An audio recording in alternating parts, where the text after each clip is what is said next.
Welcome to my channel chemistry by Abhishek महाजन।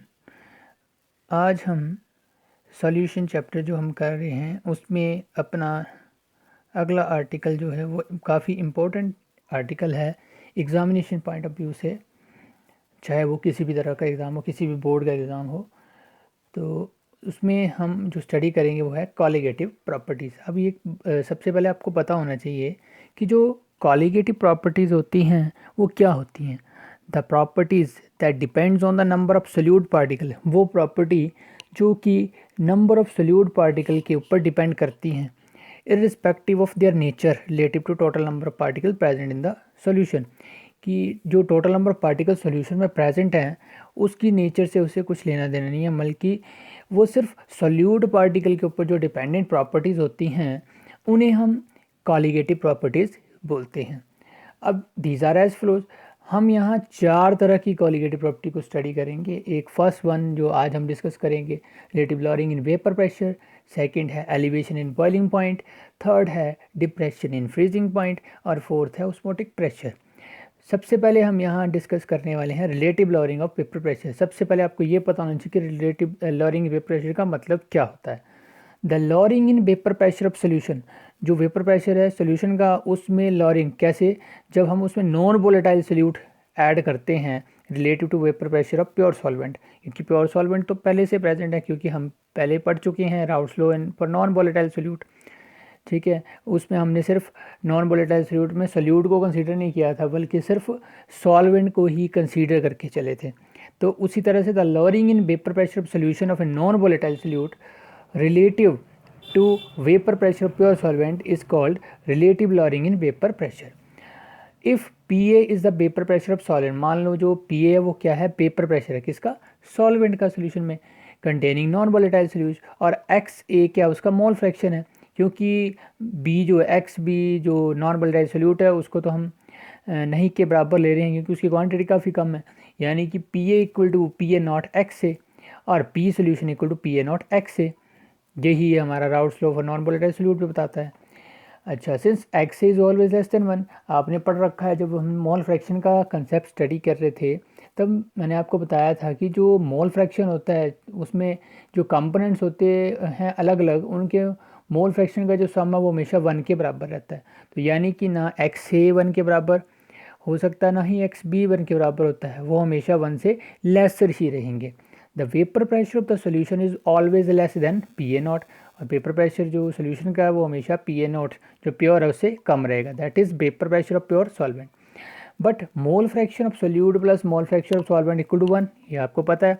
तो मोल fraction of solvent अगर यहाँ से निकालें तो उसकी वैल्यू आती है 1 minus mole fraction of solute. अगर एक्स से जो है वो मोल फ्रैक्शन है किसका, सॉल्वेंट का, और मोल फ्रैक्शन जो सोल्यूट का है वो है एक्स बी, तो एक्स से किसके बराबर होगा, 1 माइनस एक्स बी के बराबर, जहाँ एक्स बी क्या है, मोल फ्रैक्शन ऑफ सोल्यूट। अच्छा, अब ये सारी वैल्यूज हम फर्स्ट इक्वेशन में सब्स्टिट्यूट करते हैं। हमारे पास फर्स्ट इक्वेशन है P solution equal to P A not X A, या फिर P A equal to P A not X A. अगर हम उसमें सब्स्टिट्यूट करें ये वैल्यू तो हमारे पास आता है P A equal to P A not into 1 minus X B.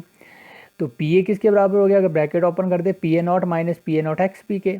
अच्छा, अब यहाँ क्या करते हैं, जो पी ए नॉट है उसको वहीं रखते हैं, और जो पी ए है लेफ्ट साइड का उसको राइट साइड में ले जाते हैं, तो माइनस हो जाएगा दूसरी तरफ जाके, और राइट साइड वाला P A not x B उसको लेफ्ट साइड में ले आते हैं, वो प्लस का हो जाएगा।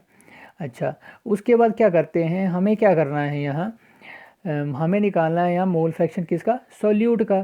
सोल्यूट का मोल फ्रैक्शन निकालना, तो हम क्या करेंगे, पी ए नॉट आपको लेफ्ट राइट साइड में एक्स्ट्रा दिख रहा होगा, उससे डिवाइड कर देते हैं क्वेश्चन को, तो हमारे पास मोल फ्रैक्शन सोल्यूट का आ जाएगा। अच्छा, अब अगर यहाँ ध्यान से देखें तो जो P A note minus P ए है वो क्या है, एक तरह का डिफरेंस है किसके बीच में, vapour pressure of pure solvent और सोल्यूशन में। ये क्या रिप्रेजेंट कर रहा है, लोअरिंग इन वेपर प्रेशर को। अच्छा, अगर हम by dividing the lower pressure lowering in vapour pressure with vapour pressure of pure solvent से डिवाइड कर दें तो जो रेशो बनता है P A note minus P A upon P A note, वो क्या बन जाता है, relative lowering in vapour pressure के एक्सप्रेशन।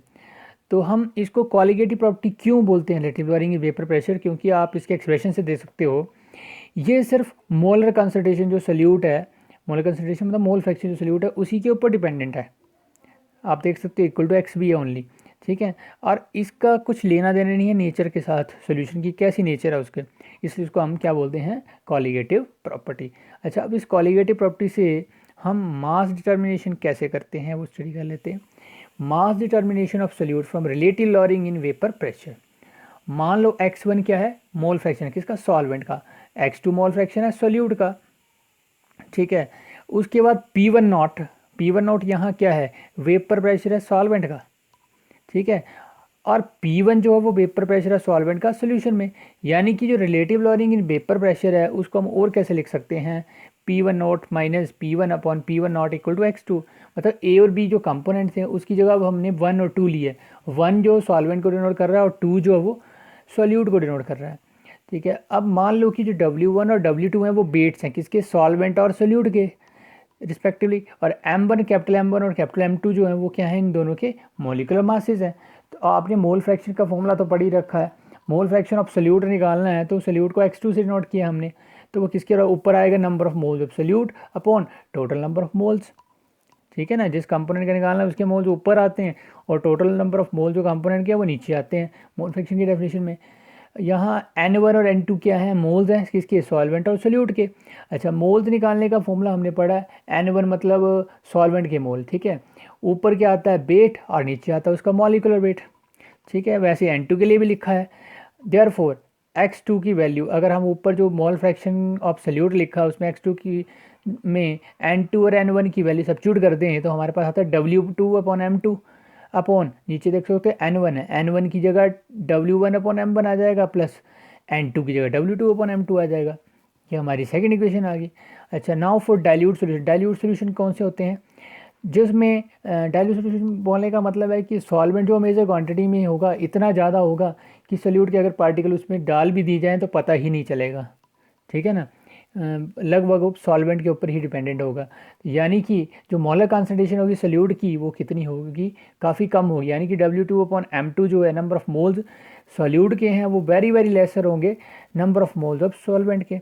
तो इट कैन बी नेगलेक्टेड, इसको नेगलेक्ट भी किया सकते हैं, इतना कम है तो, as compare to that of solvent. तो अगर हम उसका जो डिनोमिनेटर है x2 की वैल्यू ऊपर आप देख रहे हो सेकंड इक्वेशन में, उसमें डिनोमिनेटर में W1 upon M1 plus W2 upon M2 दोनों ऐड हुए ना, तो उसमें अगर हम W2 अपॉन M2 को नेगलेक्ट भी कर दे तो कोई फर्क नहीं पड़ेगा, यानी कि उसको हम अप्रॉक्सीमेटली लिख सकते हैं W1 अपॉन M1 के इक्वल। तो देन इक्वेशन 2 बिकम, इक्वेशन 2 में ये वैल्यू सब्स्टिट्यूट करें, ऊपर W2 अपॉन M2 नीचे W1 अपॉन M1 ही रह जाएगा, क्योंकि W2 अपॉन M2 को तो हमने नेगलेक्ट कर दिया है। अगर हम इसे रीअरेंज करें तो डिवाइड हो रहा है ना, तो रीअरेंज करें तो ये बन जाता है W इंटू M1 अपन W1 इंटू M2, ठीक है। उसके बाद ये जो x2 की वैल्यू आई है इसको हम सब्स्टिट्यूट कर देते हैं किसमें, इक्वेशन 1 में। इक्वेशन 1 में देख सकते हो आप, आपके पास है P1 naught minus P1 upon P1 naught equal to x2, तो वो तो जो लेफ्ट साइड है वो तो वैसी रहेगी, राइट साइड में x2 की वैल्यू लिख देंगे। अच्छा, अब हमें करना क्या है, हम मास डिटर्मिनेशन किसी कर रही है, सॉल्यूट की कर रहे हैं। सॉल्यूट की मास डिटर्मिनेशन करनी है तो M2 की वैल्यू क्या आ जाएगी, ऊपर देखो आप, इसको रीअरेंज करना पड़ेगा ना, तो W2 और M2 तो M1 वैसे रहेगा जो न्यूमरेटर में है, ठीक है। और P1 naught minus P1 upon P1 not जो वो नीचे आ जाएगा, M2 उसकी जगह ले लेगा। तो अगर हमें यहाँ कौन कौन सी वैल्यू, W1 W2 और जो मोलर मास है किसका, सॉल्वेंट का, अगर ये सब कुछ पता हो तो relative lowering in vapour pressure और मॉलिकुलर मास जो सोल्यूट का उसको हम कैलकुलेट आसानी से कर सकते हैं, ठीक है। इसके अलावा और भी 3 प्रॉपर्टी हैं हमारे पास, एक एलिवेशन इन बॉइलिंग पॉइंट, एक डिप्रेशन इन फ्रीजिंग पॉइंट और एक ऑस्मोटिक प्रेशर, जिसे हम अगले हमारा जो नेक्स्ट लेक्चर होगा उसमें डिस्कस करेंगे। और उसके ऊपर बेस्ड कुछ एक न्यूमेरिकल प्रॉब्लम्स हैं उन्हें भी हम सॉल्व करके, कि उनकी भी काफ़ी जरूरत पड़ेगी क्योंकि पूछे जाते हैं एग्जामिनेशन पॉइंट ऑफ व्यू से, ठीक है। तो अगर आपको मेरी वीडियो अच्छी लगी है तो इसे लाइक करें, शेयर करें और मेरे चैनल को सब्सक्राइब करें। Thank you for watching.